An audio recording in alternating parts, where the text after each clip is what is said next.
Good afternoon, D&D fanatics and barbecue addicts and beyond, and welcome to Roll for Barbecue. Let's get it done. Look at us, we're back for spooky season, and it's time to dig in the mini barbecue to see what type of dice we're using today. And ironically, we're using our Halloween dice. Can't think of a better way to kick off spooky season than with you guys. As always, this series is inspired by the popular Roll for Sandwich series by AdventuresinAardia. The dice have been tossed, and now it's time to roll for meat. 2 chicken. Alright, let's see what type of chicken we're working with today. Here we go. 8, it's my choice. You know what, forget the small cuts. We're gonna go for a whole chicken today. I got these meat birds from one of my old coworkers. They taste better, they're fresher, they're just great.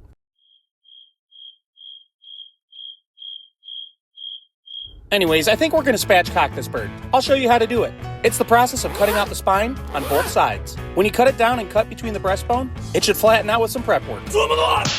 There it is. Did you guys think I would forget prep work? Come on. It's time to roll for binder. 2, energy drink. In true Roll for Barbecue fashion, when a larger cut of meat gets ruined, it kind of crushes me. But we'll try to make it work. Because it's spooky season, we got that Alani Witch's Brew. And because I'm working a lot of midnight shifts, we're gonna let this sit in the fridge. I'll let it sit for about 4 hours. Bro, what the f*** is that? Jesus Christ. It's alive! Look, I literally did not see that until I started editing. We're gonna flip it meat side down, let it rest for 4 hours, pat off some of that moisture, and yeah, let's roll for rubs.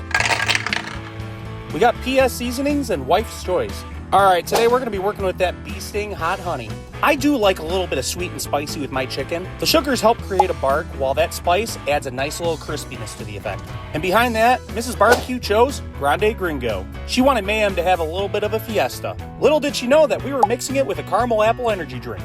I don't know how this is gonna turn out, but we're seasoning on both sides. Let it rest for 20 minutes and let's roll for wood. Applewood, how ironic. Alright, let's see what type of char griller we're working with today. Here we go. For the Autocamato grill. Alright, you guys know the grill. Well, the brand new grill. We retired the old one, and Shing, sparkle, sparkle. she's literally brand new. We're gonna load up some charcoal on one side, light it up, and we're gonna season this first before we start using it. We're cooking on the Autocamato grill indirect at 350 degrees till we hit 175 in the thigh and 165 in the breast. And if you cook it right, it should be nice and golden. Always rest your meat after cooking like this. For a bird like this, about 15 minutes, because it should be nice and juicy. Did you miss me? It's been too long since I've created chaos at this barbecue. And of course, I need my helpful sidekick. Welcome back, Mini Mayhem. What do you have to say? Wow, that's harsh.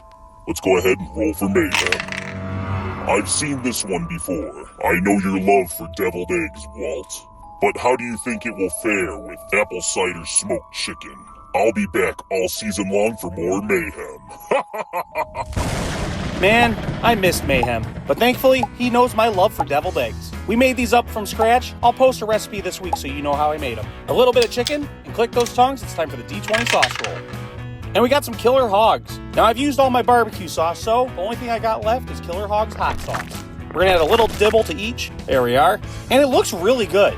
But, how does it taste? There's only one way to find out.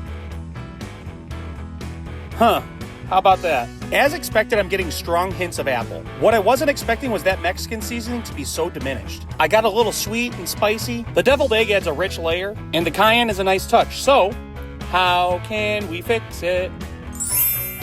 The chicken on its own is really good. The color's rich, but I think I would substitute the Grande Gringo for some hot barbecue rub. Then, for the sauce, I think I would add some Killer Hogs barbecue sauce and simmer it with some apple cider. We'll have to try it this week. The chicken alone, unfortunately, is a 6.4 out of 10 because of the Alani. But that's not how we grade things around here. Overall, it's not bad. I'm gonna give this one a 7.2 out of 10, and I think we're gonna call this the Insider Edition. And just like that, that's episode 206. Be sure to like, follow, share, and subscribe, and as always, we'll see you guys at the next barbecue.